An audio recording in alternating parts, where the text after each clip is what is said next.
Welcome to the Human Capital Innovations Podcast. We're your source for personal, professional, and organizational growth and development, where we share original research, explore industry trends, and interview executives and thought leaders from across the globe. We hope you join us often for practitioner-oriented content around all things related to leadership, HR, talent management, organizational development, and change management. Maximize your personal and organizational potential with Human Capital Innovations Podcast. Do you enjoy the Human Capital Innovations Podcast? Please subscribe, leave a review, comment, share, and consider supporting the podcast on Patreon, even at the producer and sponsorship levels.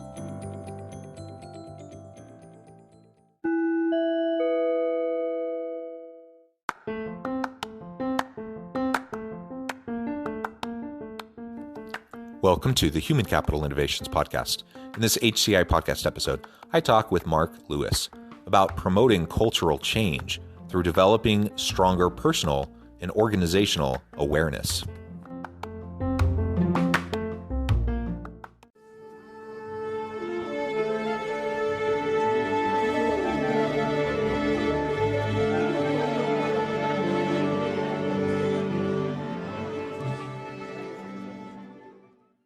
Mark Lewis, welcome back to the Human Capital Innovations Podcast. Hey, Jonathan, thanks again for having me. I appreciate it. Yeah, it is a pleasure to be with you again. You're joining us from the Baton Rouge area. I'm south of Salt Lake City in Utah. We're going to be continuing the conversation that we had maybe 6 months ago or so. And today we're going to be focusing on promoting cultural change through developing stronger personal and organizational awareness. Now, there's all these different factors and components to culture change and a sustainable culture change. And we may talk about some of those other pieces, but really we're going to focus in on the foundation. And it all starts with self, personal, and organizational awareness. And if we can't do that, then we're likely not going to be able to critically examine the policies, practices, procedures, all the structural and institutional components to culture, and all the other drivers to culture. So that's going to be our focus today. As we get started, I wanted to share Mark's bio with everybody. Mark Lewis is CEO at Evolve Media AI and has run CEO roundtables for the past 8+ years to help CEOs with their accelerated growth. He has a proven track record in building, leading, and guiding successful entities and executives for growth, acquisition, and turnaround strategies. All of that is fantastic, super fascinating. Anything else you would like to share with listeners by way of your background before we dive on in? No, I don't like talking about myself, so let's just get into the subject. I'm blessed that I've had a lot of experiences in leadership and working with other CEOs. And, every time I have these experiences, I even learn more from the CEOs in terms of what makes their culture better. So it's an evolving, continual development to make everything better. Yeah, that's right. It's an ongoing process for sure. And we never arrive at our full development, reaching our full potential. And we never arrive at having that healthy dynamic culture that we want within our organizations, because it's a constant fluid thing. It's always changing as we have people, join the company, exit the company, take on different roles within the company. We always have different kind of friction points and different ways people are interacting with each other.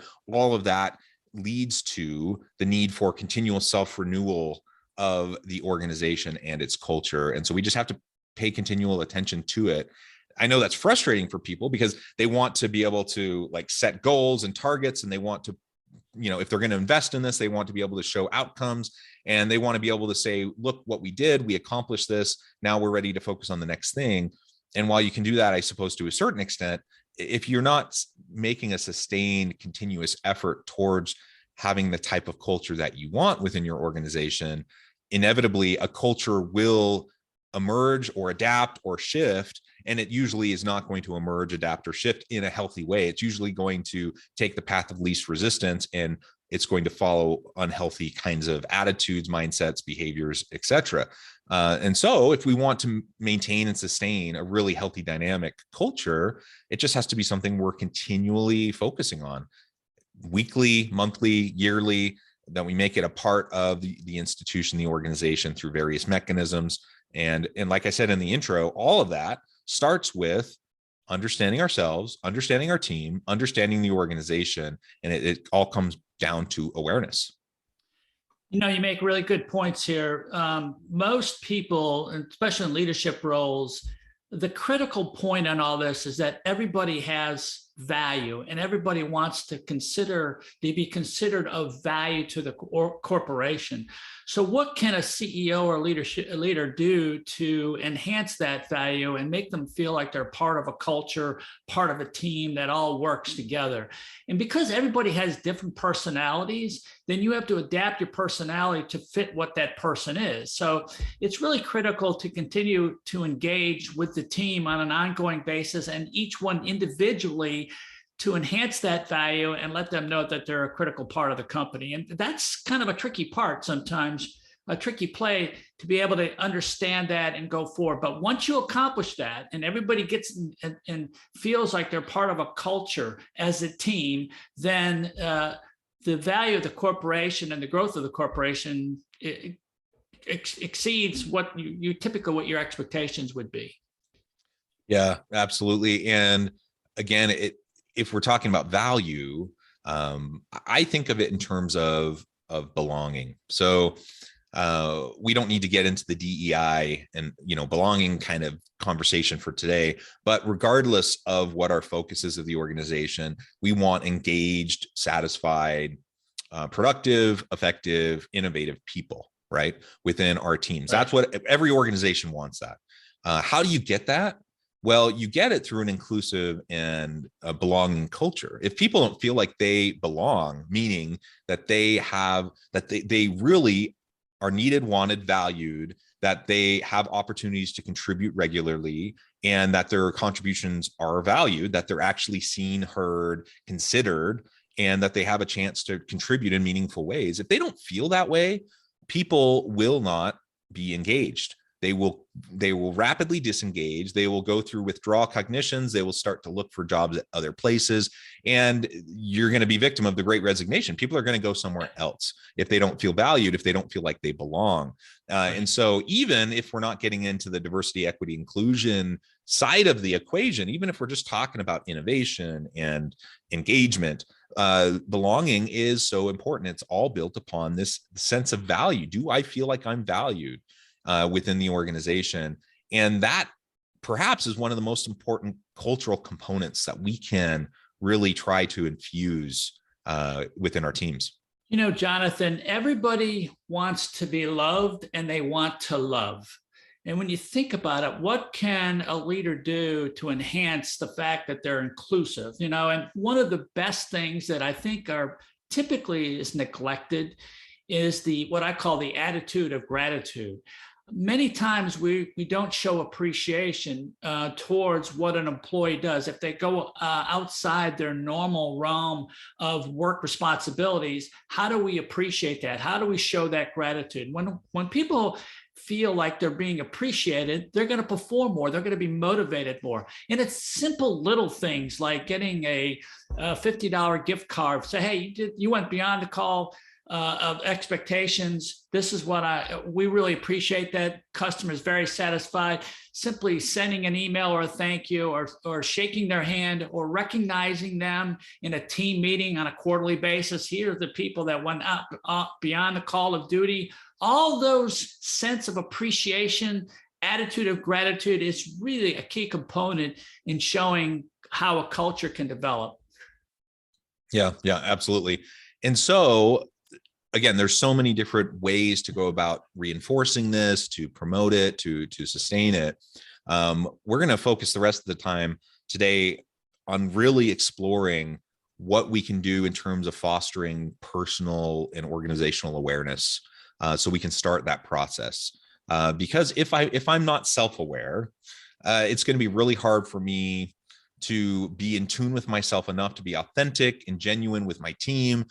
It's going to be really hard for me to develop meaningful relationships of mutual accountability and trust with my team. If I don't even know myself, if I'm not self-aware, I'm not really going to be able to understand them and where they're coming from if I can't even start with self-awareness.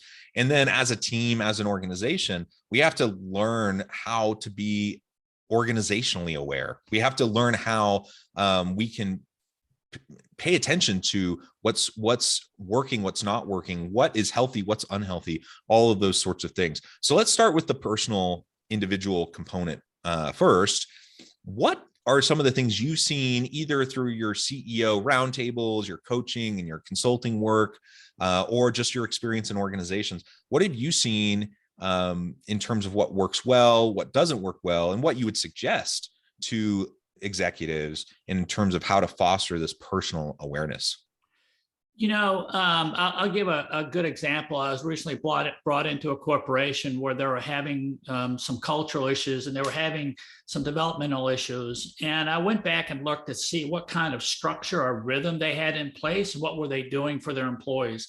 One of the first things that we did is we created a team meeting where we wanted to develop what are the company's core values, and everyone participated in that. We wanted to get their feedback, because if they all participate and they all agree on what the core values of the company are, then they can all see these core values. And so they came up with trust, respect, accountability, passion, teamwork, and there were a bunch of other ones. But that's a core foundation, because everybody knows what those core values, and they can adhere to those core values, and they participate in developing those core values. That was a key component to get started. After that, when we had our core values, we got them printed, we put them up on the walls, and everybody could see them.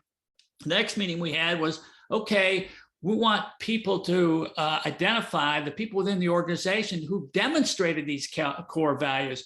So there was a sheet of paper that we put up and say, this employee went beyond the call of duty. This employee exemplified this core value, and they write it down on a piece of paper. They put it in a box. And then at the end of the month, we're going to draw a winner, and whoever actually identified the person who did the core value along with that person, they're going to get a prize. And the prize could be $100 cash bonus or a certificate of Amazon gift card. But it engages these people to recognize what's important for the organization, and we're going to reward them for them. And then so that was the basis for getting started with this company. And then we also did what we call a start, stop, keep routine. That start, stop, keep routine is, what do we need to start doing that we're not doing? What do we need to keep on doing that we're doing because we're doing well? And what do we need to stop doing that's not productive? And we had a meeting just yesterday on that, Jonathan, and all these employees came up with unbelievable suggestions that the leader wasn't even aware of. And now we're going to send that out and get feedback and tell the people, this is what we're going to do based on these suggestions. Bringing all that together with the team was just an incredible exercise to get them engaged. It was really a lot of fun too.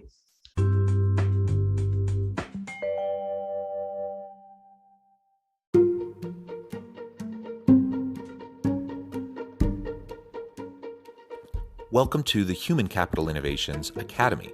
Courses, micro-credentials, and certificates to upskill and reskill for the future of work. All HCI Academy courses, micro-credentials, and certificates are designed, developed, and delivered by award-winning and internationally renowned scholars, educators, thought leaders, executives, and practitioners.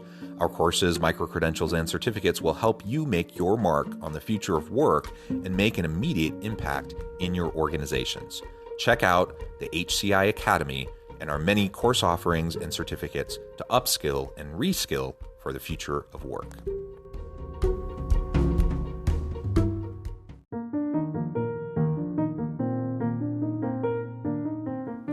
Check out our new weekly LinkedIn newsletter, Alchemizing Human Capital, exploring industry trends via original research and interviews with executives and thought leaders from across the globe.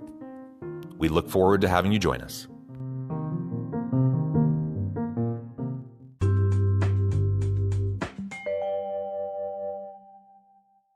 Yeah, it does drive engagement. And if people participate in those types of exercises and then they actually see the leaders do something with it, it reinforces the values, it reinforces the culture that you're trying to create, and you're going to get even more out of them the next time. On the flip side, if you go through the exercise and it really just turns out to just be an exercise and everyone gets cynical about it because they're like, no one's going to actually care what we said, they don't actually act on anything we suggest, And I've seen that happen a lot of times where organizations will kind of go through the steps, they'll kind of, it'll be a faux kind of engagement with their people, and they're really just giving lip service to it. They don't actually really want to work on any of the things that people bring up. That actually erodes the trust, and then the next time people don't want to participate. And so that's a great way, like you said, super simple activity that you can do that can generate a lot of interest, a lot of engagement, a lot of buy-in, and a lot of energy in the room, because now all of a sudden people feel seen, they feel heard, and people like to feel seen and feel heard. And people usually have good ideas. People who are doing the work, leaders don't always know what's going on, right? But the people who are doing the work each and every day, they see the pain points, they see the bottlenecks, they see the policies that don't make sense, the bureaucratic structures that don't make sense. They see what's hurting the customers. They're the ones that have input. And a lot of times there's no really good mechanism to feed back that information to, up the hierarchy to their leadership and above, in a way that will actually be seen and heard. So you create an environment where people can actually do that, and then they have evidence that you're actually doing something with it. That is powerful. And I think that's really at a core piece of that organizational awareness that I was mentioning earlier. Something that I note, though, is that a lot of leaders simply aren't there.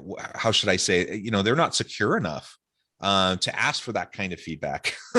They'd be worried about asking people for that kind of input, because then in the mind of an insecure person, they would see it as a threat. They would see it as the potential of making them look bad to their boss. And so they don't want to seek that kind of feedback and then pass it along. And so again, I think it starts with kind of personal understanding and personal awareness and where I sit. And if I have those insecurities, and let's be honest, we're all human. We all have insecurities. We all have baggage.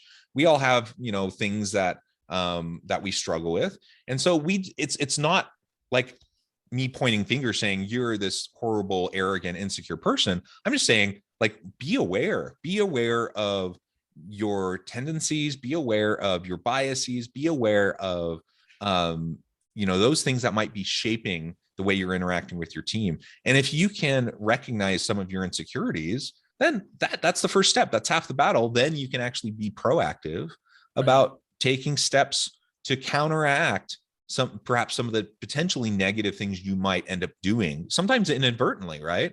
Unintentionally. And once you do that, you become more comfortable with yourself. You lean into and grow into the idea that you're constantly growing and developing. You don't need to have it all figured out right now. You're not perfect. Nobody expects you to be perfect. And once you can accept that, then you're in a place where you're going to actively want to seek out the feedback from your team, and you're going to want to actively pass that along to your boss, and because that's going to help everyone be better. Accountability in terms of follow through is really, really important, because what it does, it builds trust and respect for the leader. And when you have that trust and respect, they're going to want to do more things for you. And, you make a really good point, because one of the things that I think is real important as a leader and shows really true leadership skills is you always want to hire people that are smarter than you, and put them in a position where they're really an expert at it. So you might have an expert welder, let him do his thing, or you might have an expert CFO, empower him. And having that empowerment is another critical aspect of letting people make decisions that are empowered to make decisions, have the trust to make those decisions. And it's difficult for leaders, because a lot of times they want to be able to make all the decisions. But if you can give somebody the ability to make a decision, and maybe sometimes it's wrong, it's okay, because they're going to learn from that. So, I'm always about, and we teach this in our CEO roundtables, give people and empower them to do what they're capable of doing, and trust that they're going to make the right decisions, even though sometimes they may not. Even if they do make a bad decision, you move on from it. But that is how you develop your people. And those people are going to want to follow you. And when they follow you and engage in what you're doing because of that trust and respect, man, the company just flourishes. Yeah, leadership today is as much about promoting followership as anything. In previous generations, in different kind of styles of work and organizations, we had more authoritative, top down control types and modes of leadership, and ultimately that may have served its purpose for a time. But in the knowledge economy, in the world of work that we're in today, we need leaders who can recognize the genius of their people, who can help their people develop, lean into their potential, and actually develop towards it, and create an environment where people see them, trust them, and want to follow them.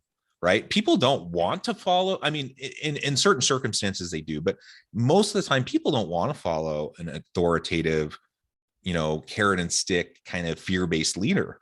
They do follow them out of fear, and fear can only drive performance so far. But if you want commitment, ongoing commitment and engagement, then that can only happen as I choose to sacrifice that, right? As I choose as an individual to give that up of myself, because I believe in the organization, I believe in the mission, the vision, the values, I believe in my team, I believe in my leader, and I want to collectively, I want to be part of, helping everyone be successful.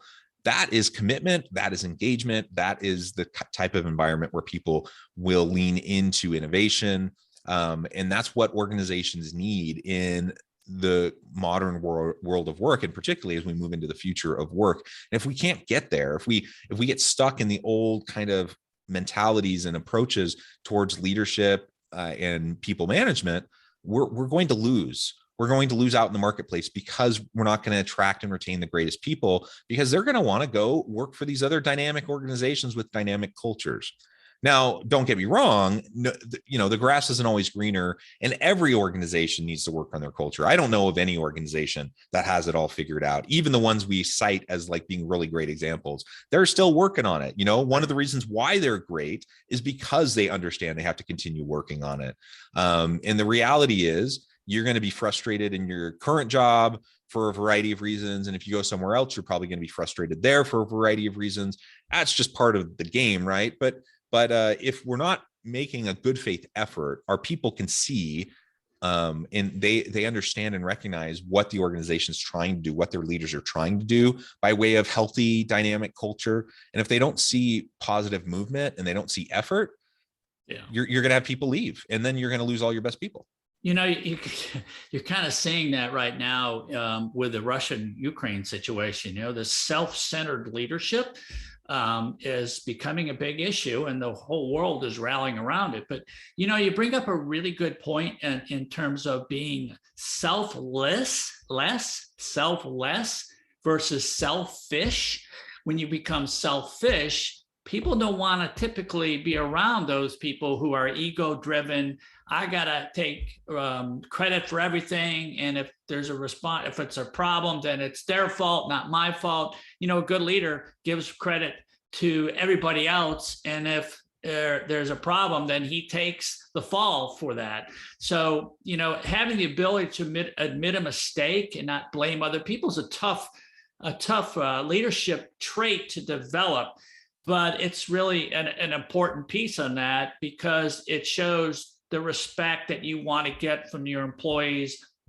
And again, they're going to want to follow you. He's a good guy. He does all the right things. He shows appreciation. He's given me the ability to do what I need to do. I'm part of a family. I'm part of a culture that continues to grow. And the key point in all this is really, I have a couple words, a saying that really who you hire is really, really important, because you want to hire for culture and you train for skill. If you hire for somebody that's toxic to that organization, it brings everybody else down. So, there's a balance. You got to really pay attention to all these things to help that culture get to where you want it to be. Yeah. Yep.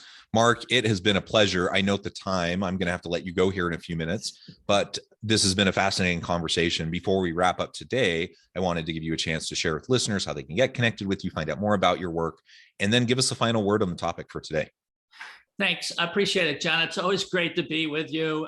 People want to learn more about what I do and the CEO roundtables and how effective they've been. They can go to marklewisllc.com and you can learn a lot about some of the initiatives I'm involved. I've got a new startup I'm involved with. I wrote a book called Give a Damn, which is kind of my driver to help organizations get to that culture, give a damn, to take it to cultural change. And I guess what I think most people, and I say this, we didn't talk about this much, but if you can really hone in on being an empathetic leader and trying to do best for what you can do to help other people succeed, you will succeed. If you get that in reverse, if you start, what's in it for me, then that's not the correct avenue to go down. What can I do to help other people succeed? And by doing that, it's going to come around. It's going to help you and your company succeed. I think that's an important point. Absolutely. Mark, it has been a pleasure. I encourage listeners to reach out, get connected, find out more about what Mark can do for you. Check out his book, check out the many great resources, the CEO roundtables, all the great resources. And as always, I hope everyone can stay healthy and safe, that you can find meaning and purpose at work each and every day. And I hope you all have a great week.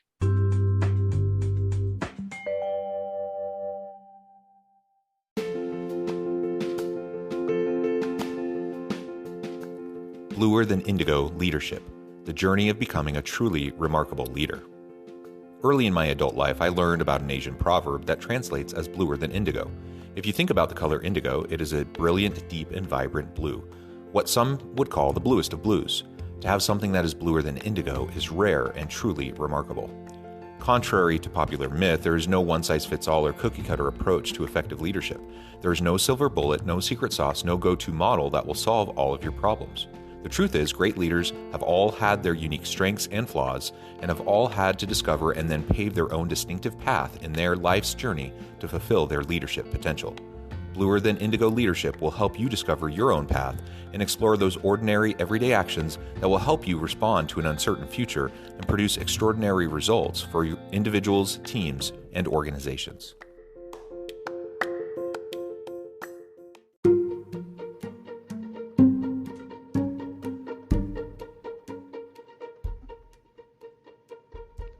Check out Human Capital Innovations magazine, Human Capital Leadership. Human Capital Leadership is a free, interactive e-magazine with the mission to help individuals, leaders, and organizations find innovative approaches to maximize their human capital potential. We publish issues quarterly in August, November, February, and May. Take a look at the latest issue and let us know what you think.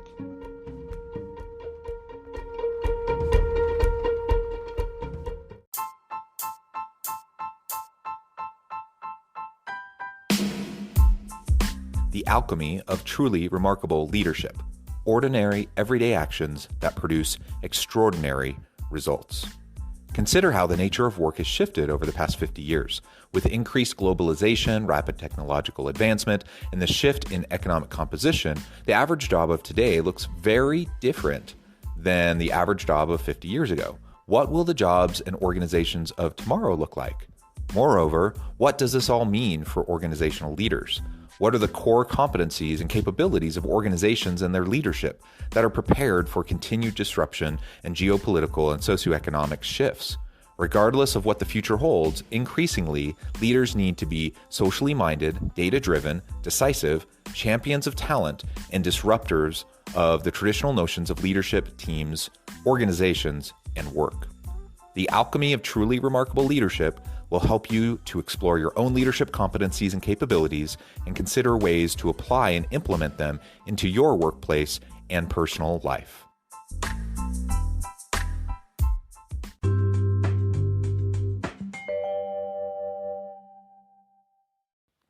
Do you enjoy the Human Capital Innovations podcast? Please subscribe, leave a review, comment, share, and consider supporting the podcast on Patreon, even at the producer and sponsorship levels. Thanks again for joining us for this episode of the Human Capital Innovations podcast. I hope you stay healthy and safe and that you have a great week.